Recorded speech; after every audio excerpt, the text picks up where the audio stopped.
computer. Okay. Share sound. Um, share.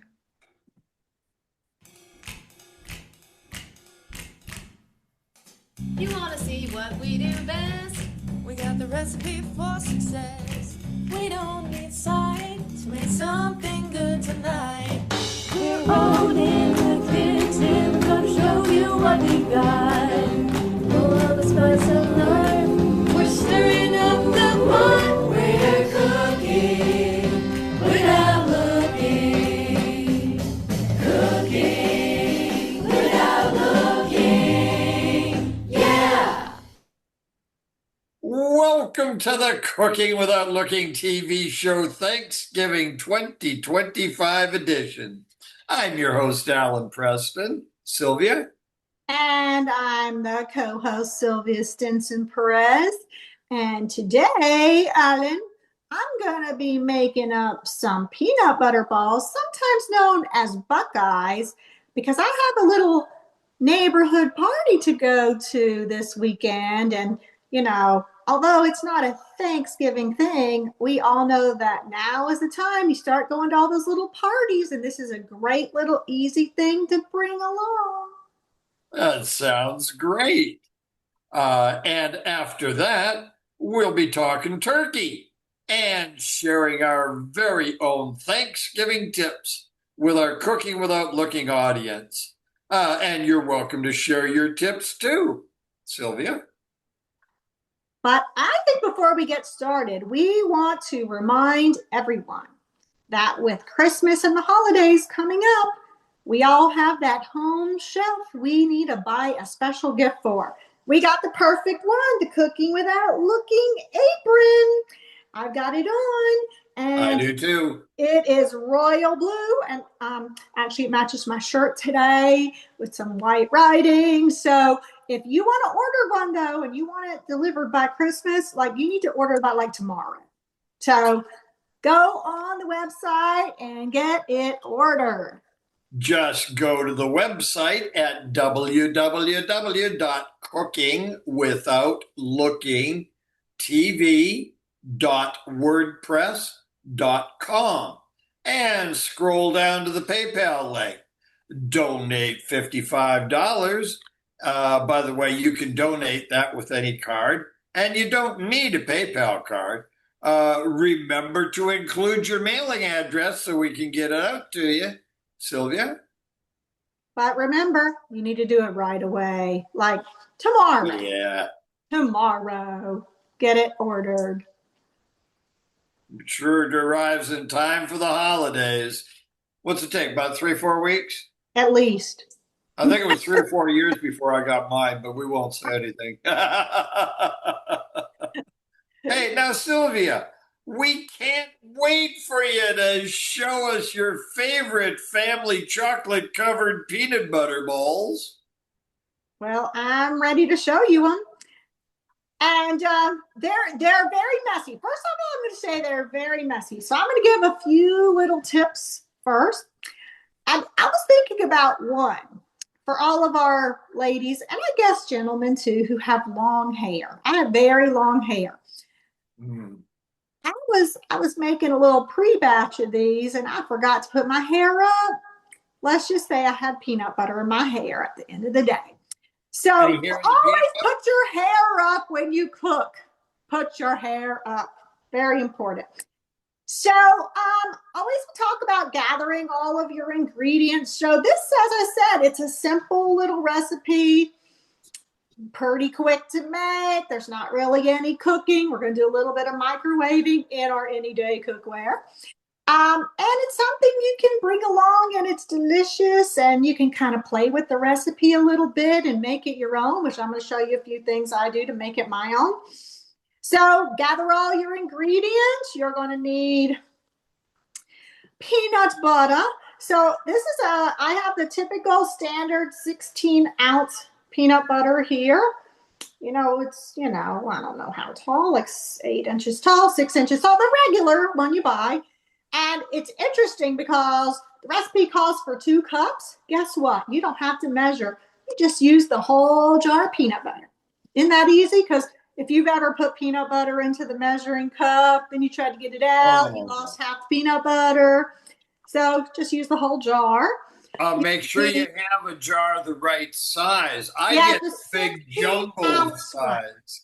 The 16-ounce one. But what I love about this recipe, and we're going to talk about, is if you're not quite specific on the amount of stuff you put in, like, one of the people who's visiting our call today has admitted that she just kind of throws some stuff in here and there. I'm not going to call her out. She knows who she is. So it's okay, because this is an easy to fix if you mess up. So you're going to need that and powdered sugar, also known as confectioner sugar.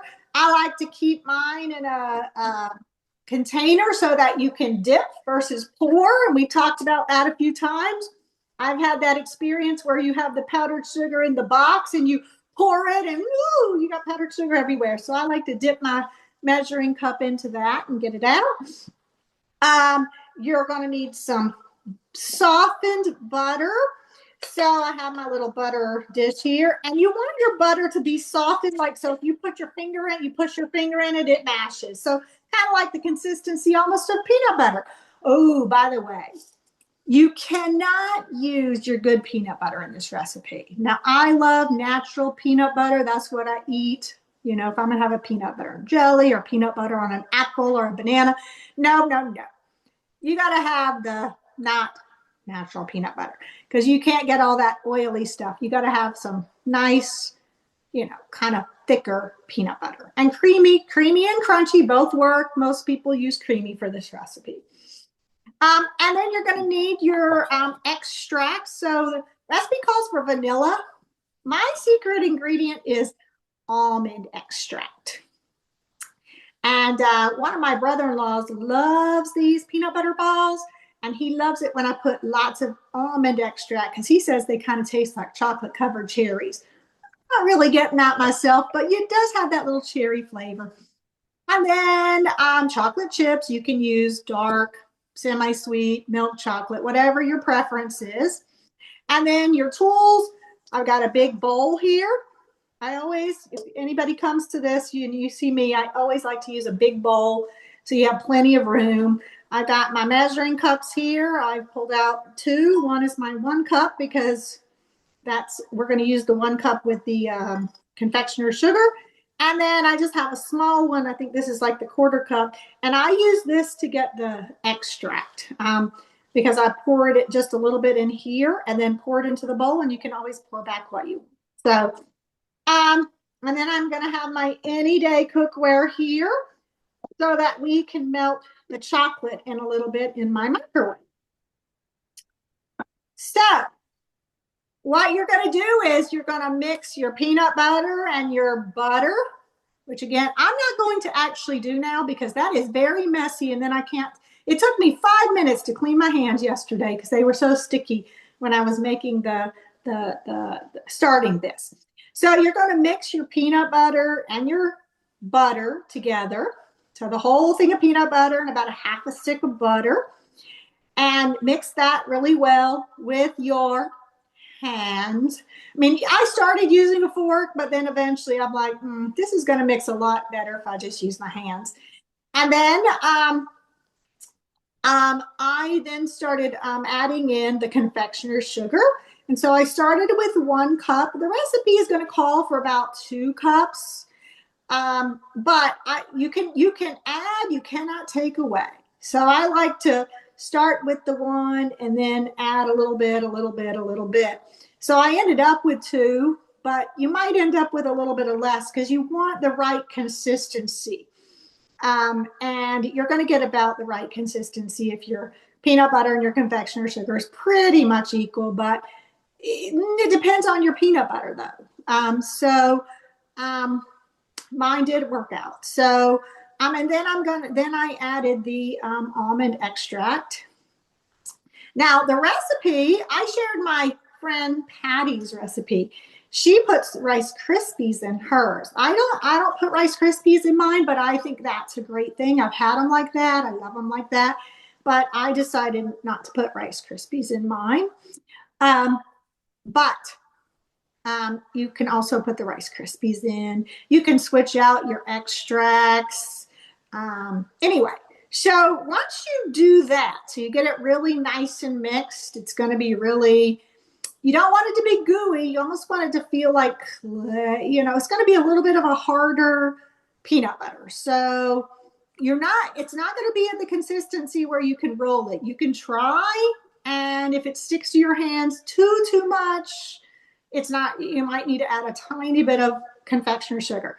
But the best thing to do then is to pop it in your freezer for about 20 minutes. And I tested it, 20 minutes worked. Is this after you make the balls? You're going to put it in the freezer before you make the balls. Okay. Because then it gets hard enough where you actually can do it. Then you pull it out of the freezer, and it's going to be hard enough. Let me pop over here to my freezer and grab them.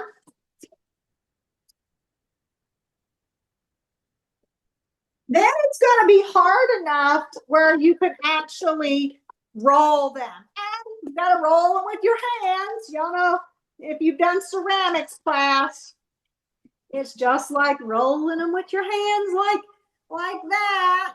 You're putting them in the middle of your two hands and roll them into a ball. And so once you have them in the freezer, they're rollable. So then when you get them to, and a little bit bigger than marble size. People ask how big. You can make them really big. I'm a big golf ball, but however big you think you want them. They can be small as marbles, or they can be as big as a golf ball. That's probably big. And you just roll them up, get them into the balls, and then put them into. So I use just like a Tupperware, and I put them on top of parchment paper or wax paper if you wanted. I did parchment, and I made layers because I didn't have one that was flat enough to fit them all. And I probably have about 40 or 50 of them in here from that one jar. And I just made different layers. I didn't let them touch because they will stick together. And you put them back in the freezer so that they can form again. Then, now we're ready to do so I'm just going to pop these back into the freezer for a minute because I have this little container full of them here. And pop this back in until we're ready to do them. So now I'm going to get my Anyday cookware. I got the smallest one here. And I'm going to put the lid over here. I'm going to put my chocolate chips in here. And I'm going to just start with about a cup of chocolate chips. So I'm moving over here to get my chocolate chips. Wow. Knowing your kitchen is very important, isn't it? What's important? Knowing your kitchen, knowing the layout of your kitchen, being familiar with it. Knowing, and where you put your stuff. That's right. That's right. That's very important. So actually, before I do this, now the recipe calls for you to mix your chocolate chips with, you can use Crisco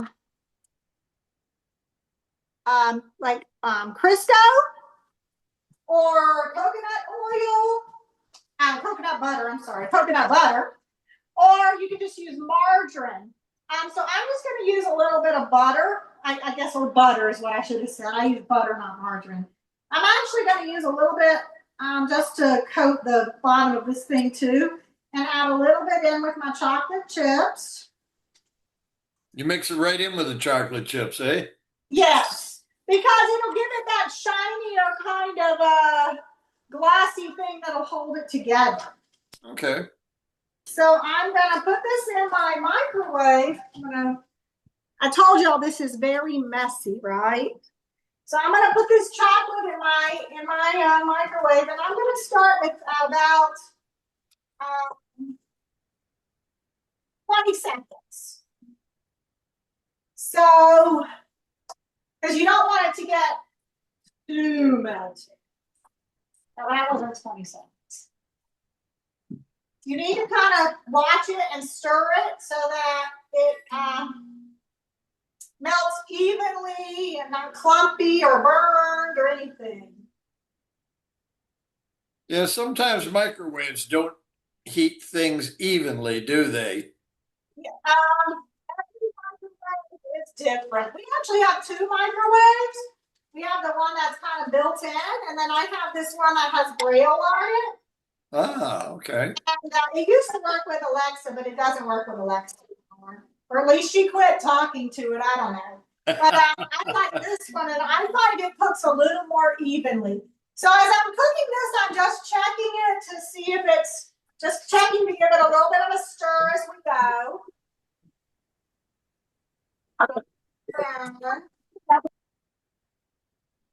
Needs a few more seconds. Put it back. When you stick those in the freezer the first time, what do you leave them in there for about 20 minutes, you said? 20 minutes. Yeah, because you want them to get hard enough that you could roll them into balls. Okay. And for me, that 20 minutes worked pretty good. You know what? It also gave me a chance to clean up. Yeah. And get ready for that next step. So this is taking a little bit longer than I thought. So Sylvia, we see a friend of yours by you. We do? You do. It's your guide dog. I don't know the name. oh, see Nellie? Yeah. Nellie's walking around in the kitchen. Yes. I love it. When I'm in the kitchen, she thinks that means something must be coming.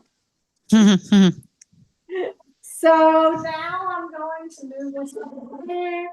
I'm going to just grab a paper plate here. Put this on. So now, now this part is messy too, but we're going to do our best to make it not so messy. I'm going to grab the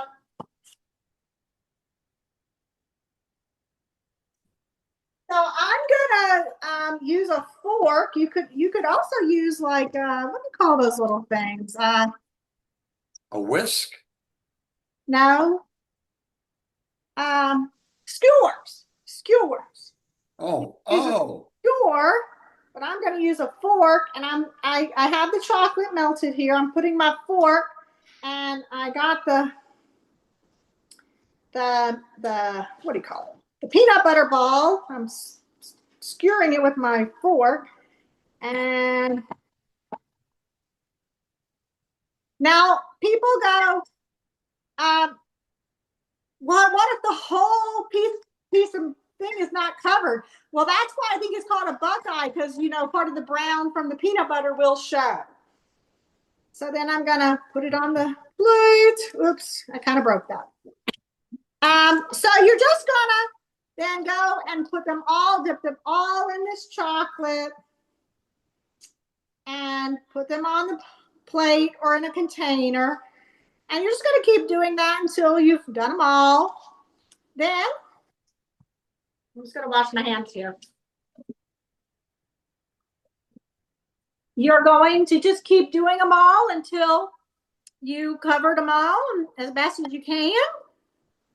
And then I'm going to show you what the finished product. You will put them back in the freezer to freeze. And when it's time to serve them, you will put them on a lovely plate and serve them. And might not always look so great. I'm not known to make my stuff look great, but it tastes great. Can you see it, Renee? I sure can.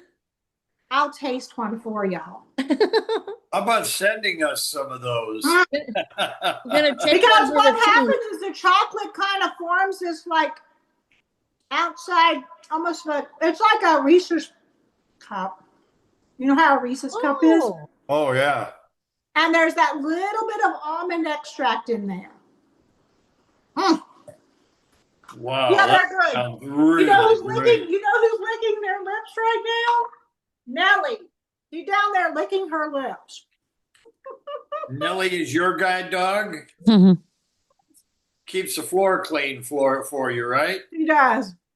But she's down there licking her lips right now. She does like peanut butter. When I get out peanut butter, she's like, what, wait, you got peanut butter? I like peanut butter. Do we have So any questions? that's the peanut butter balls. Any question? Yeah, this is Erica. Have you ever used the almond bark instead of the melting the chips? I've used almond bark, but not for this. Do you like it with almond bark, Erica? I've never tried. I'm studying. I'm doing my research here. I have all the So ingredients. I feel like almond bark doesn't have a big flavor. Mm. That's kind of how I feel about it. It's like it almost, when I used it for something, it felt more like a filler than it did real ingredient, if that makes sense. Hmm. I have a question. Okay. Actually, two questions. The first one is when you added the butter to the chocolate chips, how much did you add into the 1 cup of chips?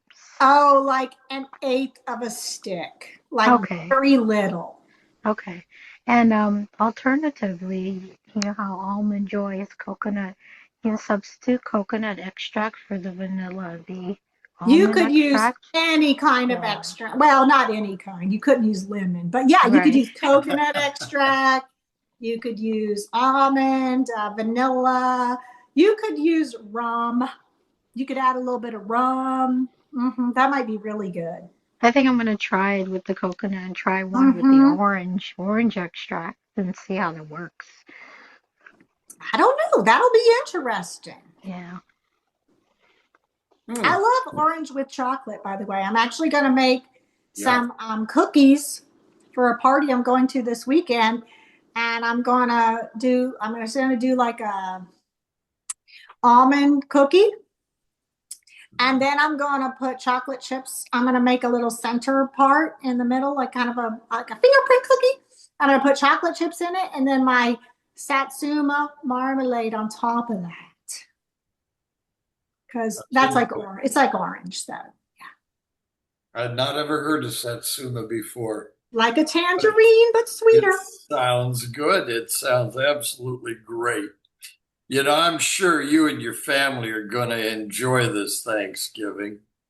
Those wonderful Buckeyes. Never heard them called that before. Peanut butter balls is what we've called them. I heard them called Buckeyes before I heard them called peanut butter balls, and then I was like, oh, these. Once I figured out they're the same thing, I was like, yeah. I have Yeah, one. well, they really sound great. But anyway, speaking of Thanksgiving, how about if we share some cooking tips with our audience? Okay, and our audience can share some with us afterwards. Absolutely. You want to start by telling us a little bit about planning ahead? That was fun. So plan ahead. So I always plan ahead. Like I have already started. I'm gonna be honest. I've already. Well, first off, for me, planning ahead actually gets up all the decorations. So the decorations are getting up, and I started. I made a fruitcake already, so it has enough time to soak in. And then next week I'll start on Monday or Tuesday. Well, probably Monday. I'll start making a couple things, some desserts, homemade pecan pie. Oh, Then love as pecan pie. closer and closer, I make more things so that by the time we get to Thursday, it's just my husband makes turkey, and mostly then it's just finalizing heating up everything else. So. Well, I make lots of plans ahead too. I get together with people and I think of, well, now which one would probably be the best cook? And plan to get invited to their house. And then I make my plans to order the stuff I'm going to take. This year I'm taking in a honey baked ham. Well, not a whole one, but just a small one to add to their turkey. And then I have to plan ahead by planning my transportation. You know how you got to call it in advance, and and and and that's how I plan ahead for Thanksgiving. That's fun. Will you invite me to your house? I would. You have a long way to go, but I'll be a long Yeah, it would be a bit of a welcome. commute, wouldn't it? Yeah, I always enjoy hosting Thanksgiving. One year we hosted a huge group of international students, and that was a lot of fun because we were introducing them not only to the food but to the whole like concept of Thanksgiving. It is a wonderful holiday, isn't it? Mm-hmm. Getting together with family over food. Can't think of anything better. Yeah. Well, anyway, on my script here, I'm actually going by the script. Can you believe that? Let's. Here are the top 10 tips for hosting Thanksgiving.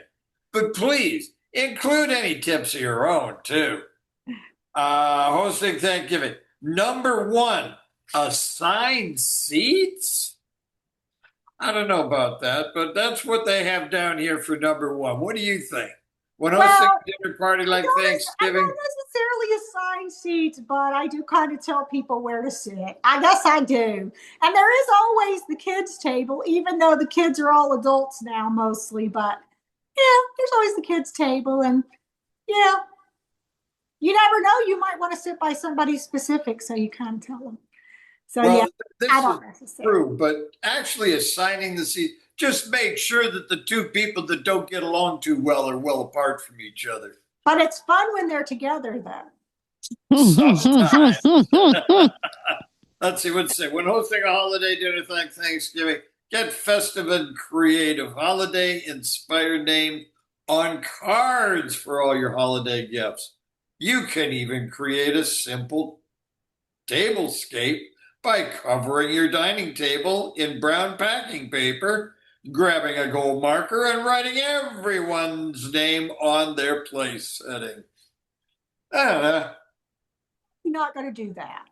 But I will do the next tip is avoid allergens. Now Yes.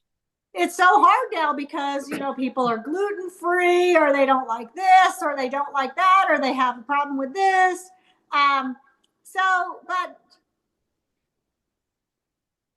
avoiding those things that can cause allergens or at least letting people know that you're going to have those things is really important. It's kind of good to know in advance if any of your guests are going to have any allergy issues. It sure is. Yeah. I guess I'm kind of lucky because none of if you come to mind, you're going to know that nobody has any food issues. Well, my biggest allergy to food is it seems to grow this big lump around my stomach after Thanksgiving. Yeah. Everyone is trying to avoid foods that cause allergies or inflammation. Instead of making multiple meals to meet all your holiday guests, try dietary preferences. Avoid allergens altogether by choosing foods that use premium and hand-selected ingredients.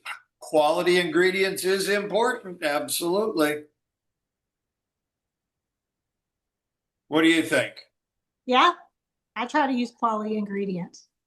Well, they tend to be more pure. Like you're not going to find little bits of stuff in there that people might be allergic to, right? Mm-hmm. Yeah. And let's see, we can create custom cocktails and mocktails. Love the Bloody Mary without the vodka.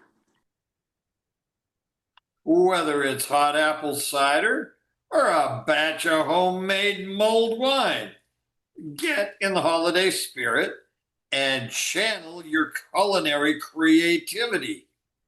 Cheers! I always make those during the Christmas holidays, but not during Thanksgiving. I haven't. But so the next number 4 is delegate. If you're going to have a big group of people, don't be the one who makes everything. Now, I'm going to be honest, I don't mind making everything because it's my favorite meal to make. My husband makes the turkey, and I'm happy to make everything else. But I do delegate a little bit because one of my sisters makes the best sweet potato casserole. And another one, she likes to make amazing green beans. And so, figure out what people like to make and ask them to bring that so you aren't stuck with all the work. That is a great idea. Let's see here. Very important. Free up your fridge.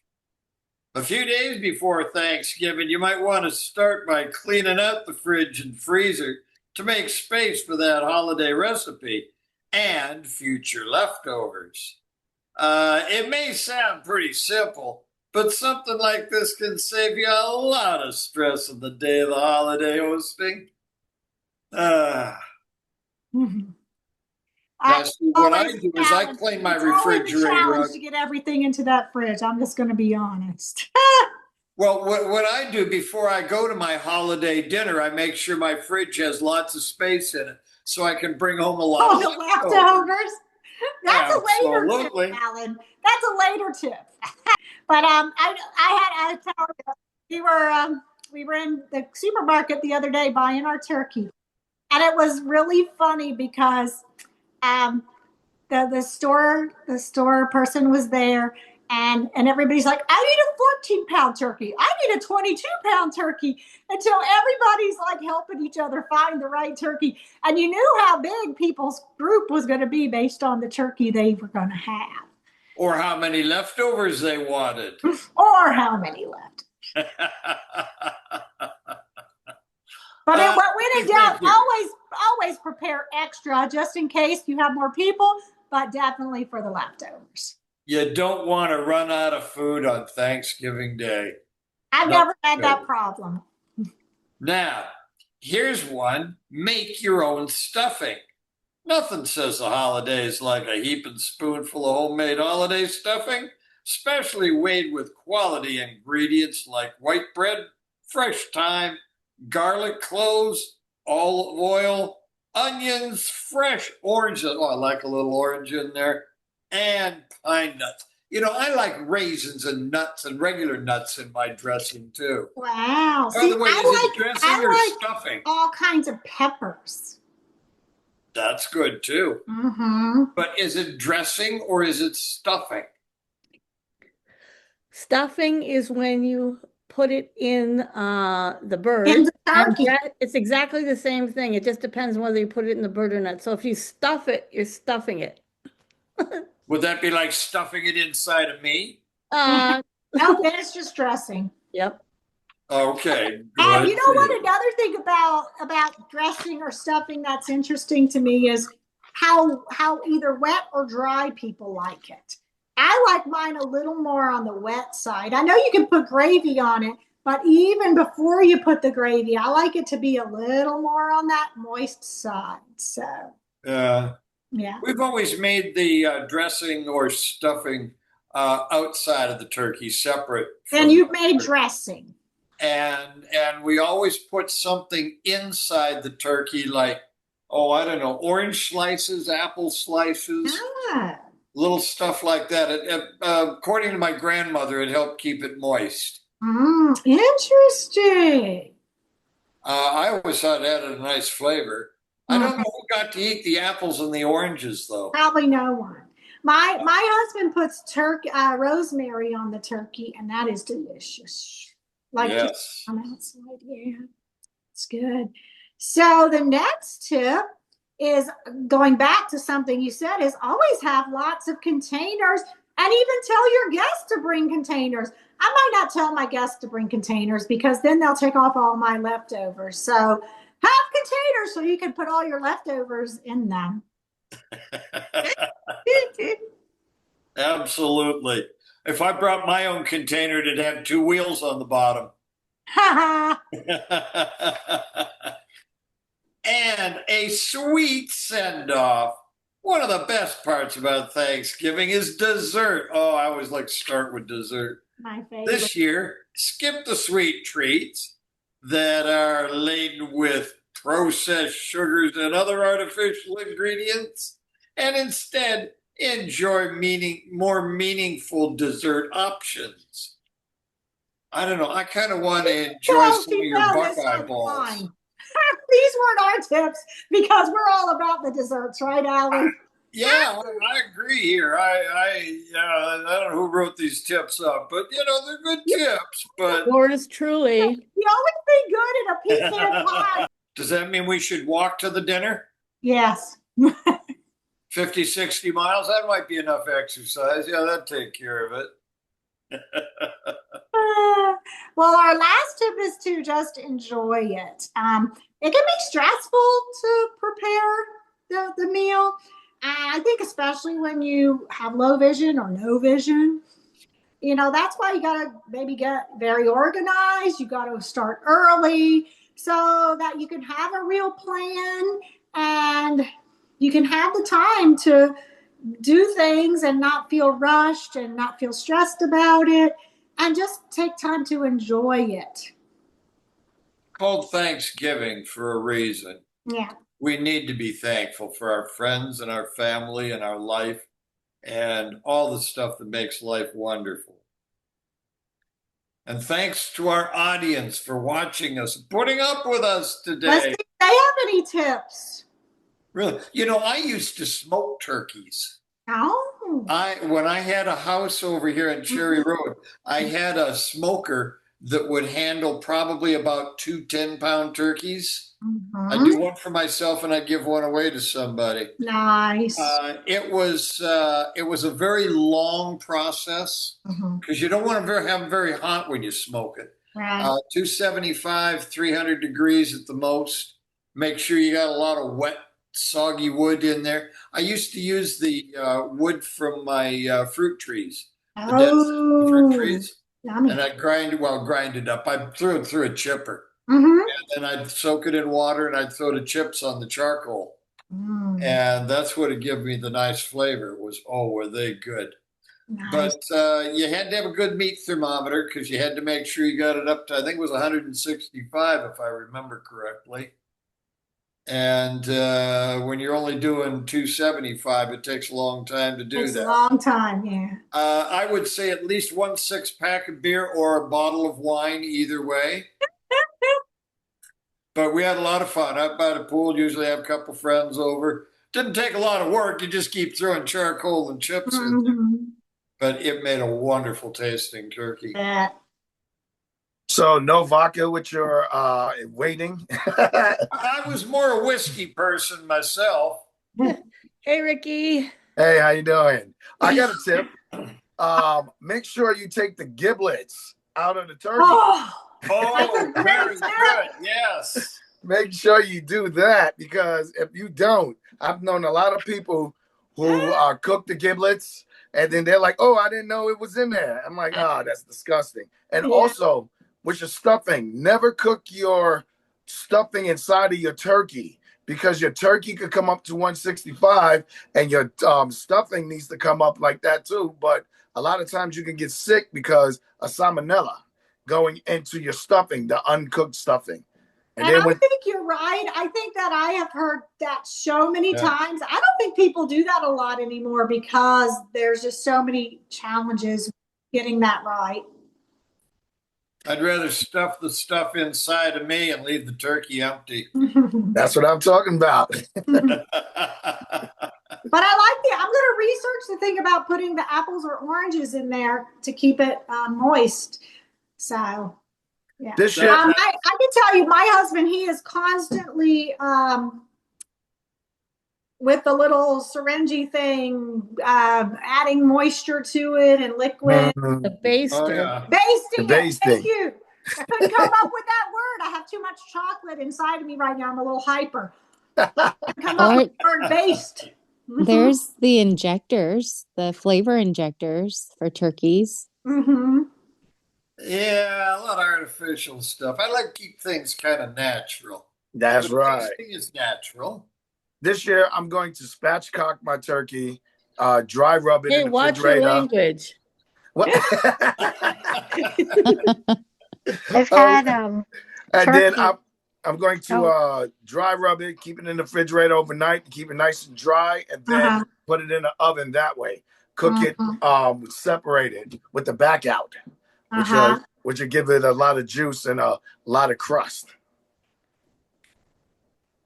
Yeah, So that sounds I've good. done the two different ways. One is the brine, that you brine it Yeah. overnight. Alton Brown has a really good one that I liked a lot. But I did it with a smaller turkey, not a bigger one.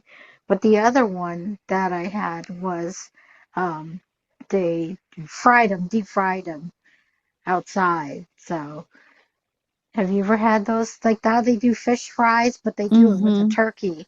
It is unbelievable how good it is. And of course, it cooks a lot faster because it's, being fried and you'd think it'd be greasy, but it isn't. I've had deep fried turkey, and it does. It cooks very quickly, Mhm. It's, and it's yeah, good. It's really moist. Yeah. I guess right. because it cooks so fast. Yeah, and it seals in, basically the skin just seals in all that juiciness. Mhm. It's The, really the good.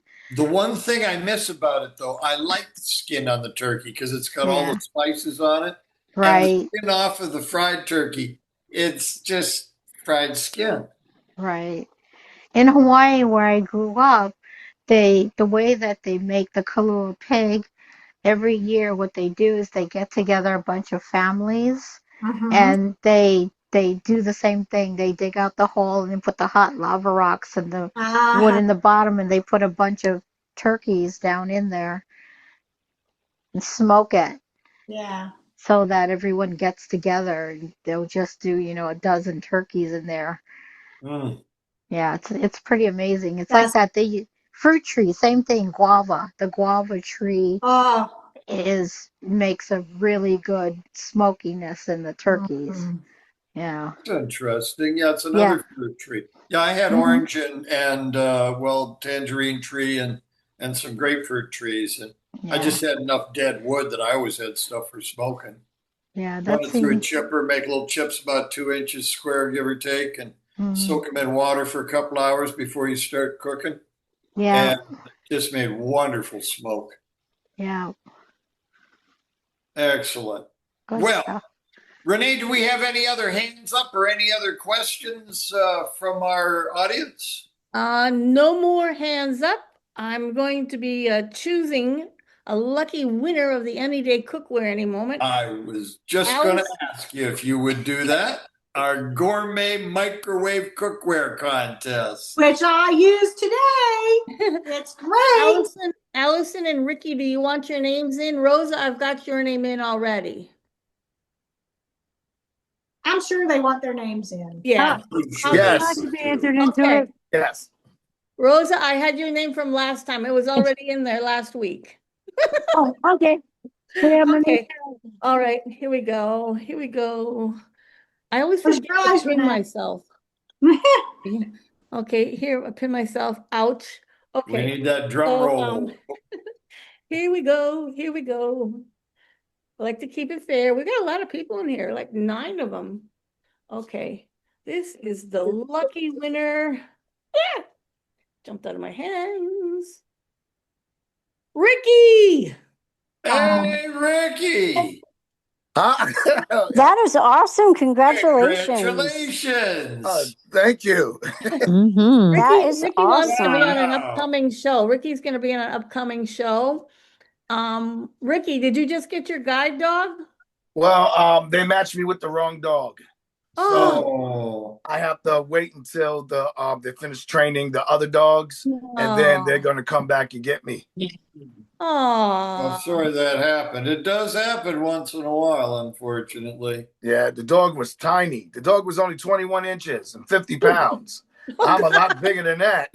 Oh my goodness. You mean they gave you a chihuahua? A guide chihuahua. Oh.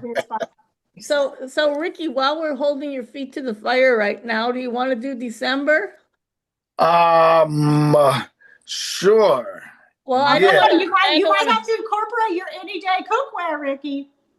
Okay. You're Okay. gonna love Yeah. it though. You're gonna love it. Okay. Okay. Ricky, Yeah. I'll do Ricky, next month. Yeah. remember, you've committed to December. You just didn't tell her what year. That's remember- right. This 2030. conversation is being recorded, so we got proof. So Uh-oh. December 2030, I will be on. There you go. Okay, Ricky, just email me your mailing address, okay? Okay, no problem. Thank I'll you. send it out. All right. Well, Thank you. thank you, Sylvia and Renee and everybody. And thanks to all of you for joining us today on the Cooking Without Looking TV show, Thanksgiving Holiday 2025. Sylvia? And if you would like to watch today's show or past shows, just go to www.cookingwithoutlookingtv.wordpress.com. And if you would like to enjoy today's show or past shows, please go to our Cooking Without Looking YouTube channel. And remember to like and subscribe and share. I guess those are good things to do with YouTube channels, right? Well, I should have said that you could get the recipes on the website. But you can also check out our podcast on Spotify or iHeartRadio or anywhere you get your podcast, and also available on Alexa devices and the Victor Stream. And you can donate to Vision World Foundation to help us on our mission to change the way we see blindness. Just go to our website at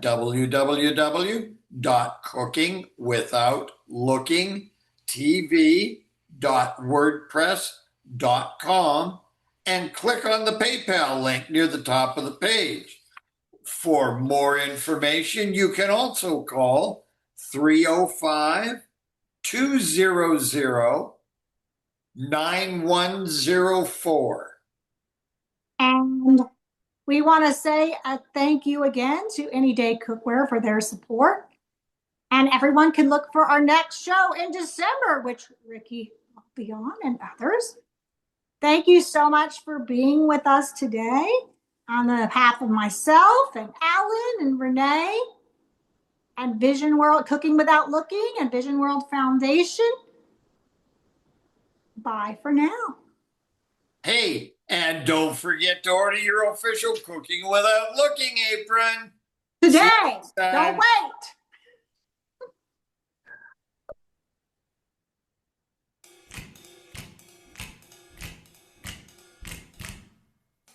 You wanna see what we do best? We got the recipe for success. We don't need sight to make something good tonight. We're out in the kitchen, we're gonna show you what we got. Full of the spice of life, we're stirring up the pot. We're cooking without looking. Cooking without looking. Yeah! Happy Thanksgiving, everyone. Happy Yes. Thanksgiving.